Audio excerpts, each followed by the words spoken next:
بسم اللہ الرحمن الرحیم الحمدللہ رب العالمین وصلی اللہ علی محمد وآلہ الطاہرین ولعنۃ اللہ علی اعدائہم اجمعین۔ موضوع گفتگو بھولے ہوئے سجدے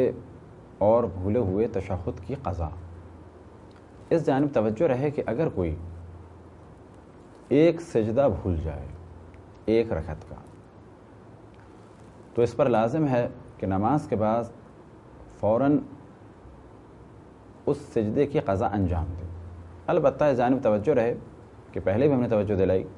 کہ اگر کوئی شخص ایک رکعت کا ایک سجدہ بھول جائے اور کھڑا ہو جائے تو اس پر لازم ہے کہ بیٹھے اور سجدہ انجام دے۔ حتیٰ اگر سورہ حمد یا سورہ پڑھ رہا ہے تو اس پر لازم ہے کہ بیٹھے اور سجدہ انجام دے، سجدے کے بعد کھڑا ہو اور پھر سورہ اور سورہ حمد پڑھے۔ اگر رکوع میں جانے والا ہے اس وقت تک بھی یاد آ جائے تو اس پر لازم ہے کہ سجدہ انجام دے، لیکن اگر رکوع میں یاد آئے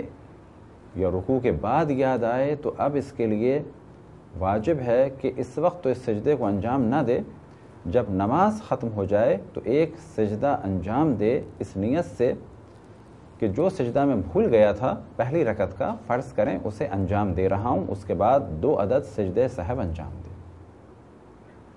مثال کے طور پہ ایک ہم سجدہ بھول گئے تھے اور رکوع کے بعد یا رکوع میں یاد آیا، تو اب نماز کے بعد جب ہم نے اللہ اکبر اللہ اکبر اللہ اکبر سے فارغ ہو گئے یا السلام علیکم ورحمۃ اللہ وبرکاتہ سے فارغ ہو گئے تو ہم سجدے میں جائیں اور سجدہ انجام دیں اور سجدے میں سبحان اللہ سبحان اللہ سبحان اللہ پڑھیں، اور پڑھنے کے بعد اس طرح سے بیٹھ جائیں اور بیٹھنے کے بعد 2 عدد سجدے سہو انجام دیں۔ اب یہ 2 عدد سجدے سہو کس طرح سے انجام دینے؟ نیت کی اور نیت کے بعد سجدے میں گئے، بسم اللہ وباللہ السلام علیکم ایھا النبی ورحمۃ اللہ وبرکاتہ، پھر سر اٹھائیں، پھر سجدے میں جائیں، بسم اللہ وباللہ السلام علیکم ایھا النبی ورحمۃ اللہ وبرکاتہ، اور بیٹھنے کے بعد تشہد اشہد ان لا الہ الا اللہ وحدہ لا شریک لہ واشہد ان محمدا عبدہ ورسولہ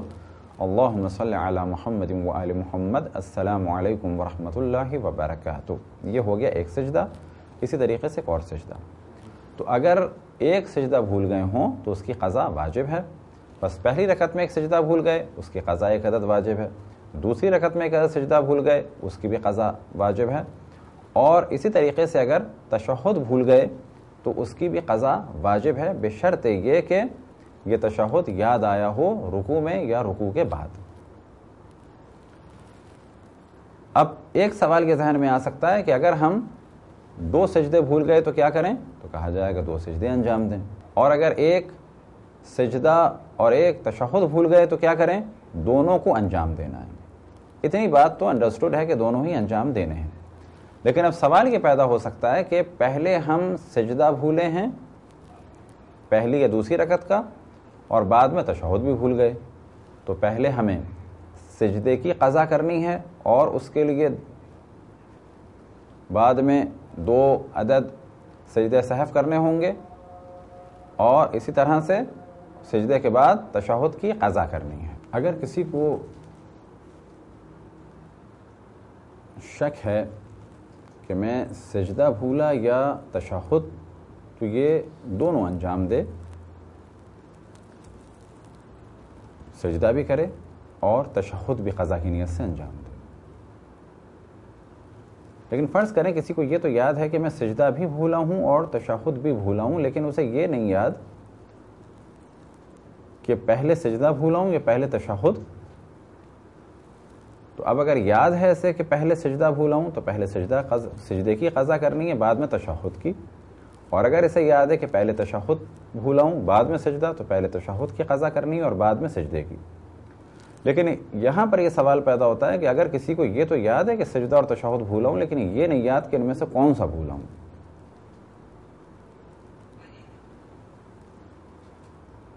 تو ترتیب سے انجام دینا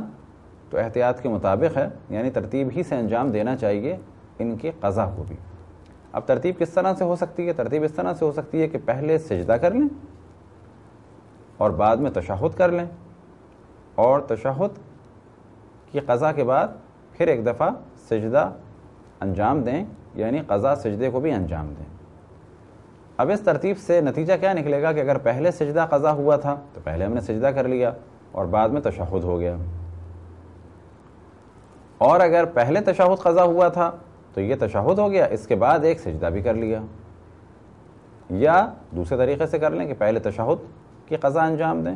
پھر سجدے کی قضا انجام دیں۔ تو اس صورت میں کیا ہوگا کہ اگر تشہد پہلے قضا ہوا تھا تو تشہد کو ہم نے پہلے ادا کر لیا، اور اگر سجدہ چھوٹا تھا تو ہم نے سجدہ انجام دے دیا، اس کے بعد پھر ایک تشہد پڑھ لیں، اور اس ترتیب کا نتیجہ کیا ہوگا کہ اگر پہلے سجدہ چھوٹا تھا تو ہم نے پہلے سجدے کی قضا کی، اور اگر تشہد چھوٹا تھا تو پہلے ہم نے تشہد انجام دے دیا۔ اگر کسی کو یقین ہے کہ اس کا ایک سجدہ چھوٹا تھا لیکن شک ہے اس چیز کے بارے میں کہ رکوع میں جانے سے پہلے اس سجدے کو انجام دیا تھا یا نہیں دیا تھا، تو یہاں پر ایک یقین ہے اور ایک شک ہے۔ یقین کس چیز کا ہے کہ ایک سجدہ تو چھوٹا تھا، شک کس چیز کا ہے کہ فوراً ہم نے اسے انجام دیا تھا یا نہیں دیا تھا دوران نماز۔ تو کیونکہ چھوٹنے کے بارے میں یقین ہے تو نماز کے بعد ایک عدد سجدے کی قضا کرنی ہوگی، کیونکہ چھوٹنا یقینی ہے اور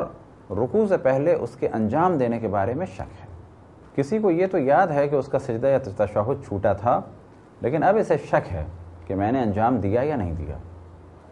تو یہاں پر دو صورتیں ہیں کہ وقت نماز ہے ابھی یا نہیں ہے۔ اب اگر وقت نماز ہے تو بھی انجام دے، اور اگر وقت نماز گزر چکا ہے تو بھی احتیاط یہ ہے کہ قضا سجدے کو بجا لائے، یعنی سجدے کی قضا انجام دے، اور اگر تشہد چھوٹا تھا تو تشہد کی قضا بجا لائے، یعنی ایک عدد تشہد پڑھے چاہے وقت گزرا ہو یا نہ گزرا ہو۔ یہ تھی ایک مختصر سی گفتگو بھولے ہوئے سجدے اور تشہد کے بارے میں۔ خداوند تبارک و تعالیٰ سے دعا ہے کہ بحق محمد و آل محمد ہمیں اپنے رسول اپنی حجتوں خصوصاً امام زمان علیہ السلام کی معرفت اور اطاعت کی توفیق عطا فرمائے۔ وصلی اللہ علی محمد و آلہ الطاہرین۔